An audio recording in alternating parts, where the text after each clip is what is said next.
Assalamualaikum warahmatullahi wabarakatuh. Selamat siang. Berjumpa kembali di channel yang penuh inspiratif, channel yang menghadirkan informasi yang luar biasa manfaat bagi para pendengar dan pemirsa.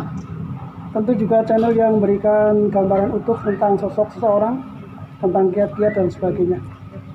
Hari ini kita menghadirkan narasumber yang luar biasa sekali, yang sudah sangat terkenal sekali di Kabupaten Cilacap. Beliau Kiai Haji Imam Subhi Najmuddin. Assalamualaikum, Pak Subhi. Waalaikumsalam warahmatullahi wabarakatuh. Hari ini kita akan mencoba untuk menggali informasi yang terkait dengan Pak Subhi ini, Pak. Kita tahu bahwa di Majenang dan di Kabupaten Cilacap sudah sangat terkenal sekali, yaitu Pondok Pesantren El Bayan, di antara pengasuh yang saat ini memimpin di pondok tersebut adalah Pak Subhi. Boleh diceritakan kepada kami generasi muda Pak Subhi terkait dengan sejarah Pondok Pesantren El Bayan? Terima kasih. Sebelumnya saya sampaikan terima kasih yang sedikit-sedikitnya atas kehadirannya di sini dalam rangka menyampaikan tentang keberadaan Pondok Pesantren El Bayan. Dan perlu saya sampaikan sebelumnya bahwa Pondok Pesantren El Bayan itu tadinya adalah Pondok Pesantren Bendasari Majenang, disingkat PPBM, yaitu kurang lebih pada tahun 1930-an Almarhumlah Kiai Muhammad Zuhud dari Karangjati Randegan, beliau pindah ke Bendasari. Setelah datang di Bendasari, beliau mendirikan pondok pesantren. Setelah mendirikan pondok pesantren kurang lebih sampai tahun 1955,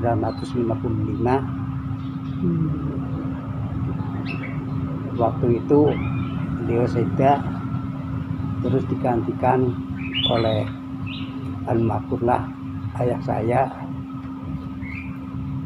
Kiai Haji Najmuddin, dibantu sama adiknya, yaitu ada Kiai Sugrowarti, Kiai Taiful,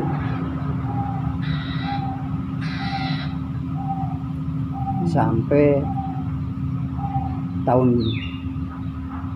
berapa. Terus juga setelah almarhumlah Kiai Haji Kiai Hadi Siswoyo, bapaknya Pak Jamil, itu pulang dari Perembun karena dulu beliau sebagai pejuang,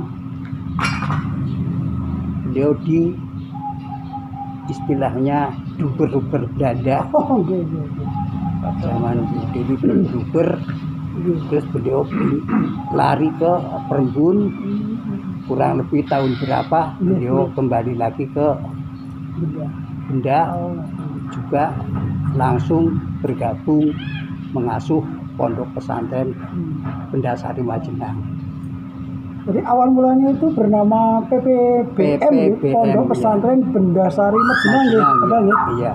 Kalau tidak salah di biografi pesantren itu awal mula pencetus menjadi El Bayan itu apa? Ya. Ceritanya bagaimana? Ya, setelah itu setelah Mbah Kiai yang memegang pondok pesantren ini kurang lebih pada tahun 69 atau 68, Masjid Bendasari Majenang itu dikasih nama oleh ayah saya El Bayan. Daripada nama itu hanya untuk nama masjid, maka pada tahun 1970 Pondok Pesantren Bendasari Majenang saya rubah menjadi Pondok Pesantren El Bayan Bendasari Majenang. Sekaligus juga mendirikan yayasan pada waktu itu.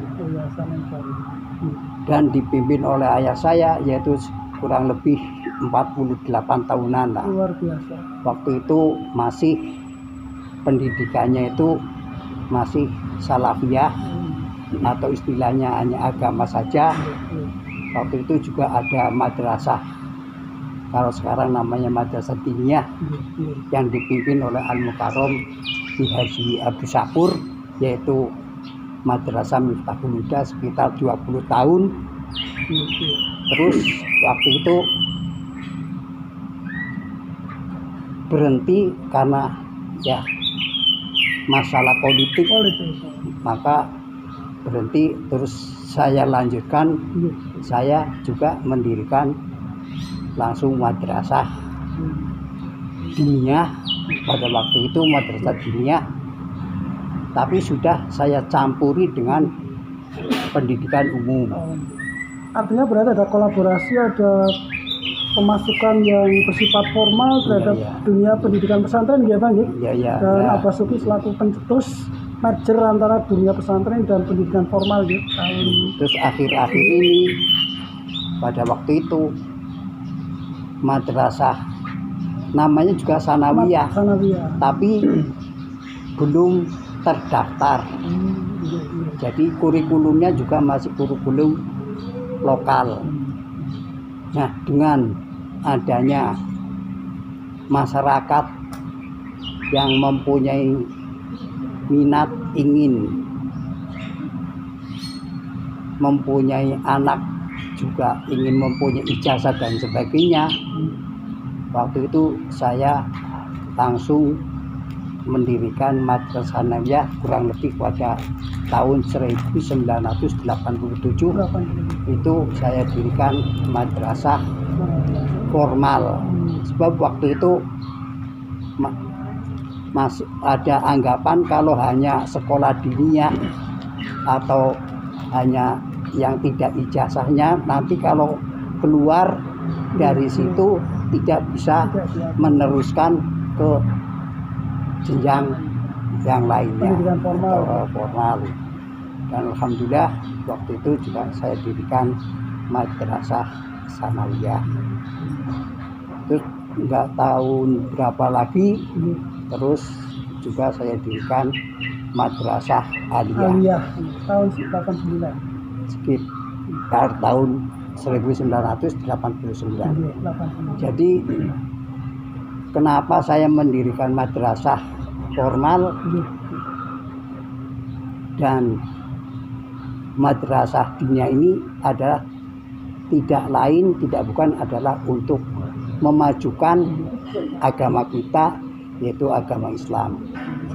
Soalnya pendidikan di dalam Islam ini juga membutuhkan pendidikan umum dan sebagainya, dan untuk memperkuat bidang-bidang pendidikan yang lainnya supaya Islam itu juga menjadi kekuatan, khususnya Ahlus Sunnah wal Jamaah.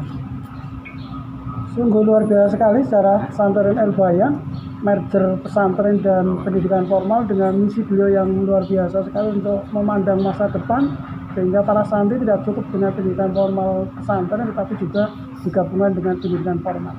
Kita tahu juga Abah Suki bahwa Abah Suki itu di samping juga pengasuh pondok pesantren yang luar biasa besar, yaitu El Bayan di Majenang. Semua orang hampir tahu bahwa Abah Suki itu adalah pengusaha sukses yang luar biasa sekali di Kabupaten Cilacap, khususnya di Majenang. Ada satu tokoh serbada, yaitu Laksana Baru, hampir semua masyarakat tahu.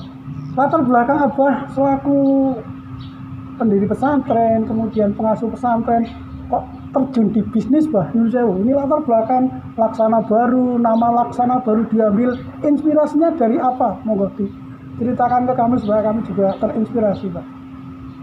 Ya, saya malah tidak merasa kalau saya ini menjadi orang bisnismen. Saya malah tidak merasa, sebab pada waktu itu kita itu ya sampai sekarang yang namanya ngajar di pondok atau di sekolah ya hanya ngajar.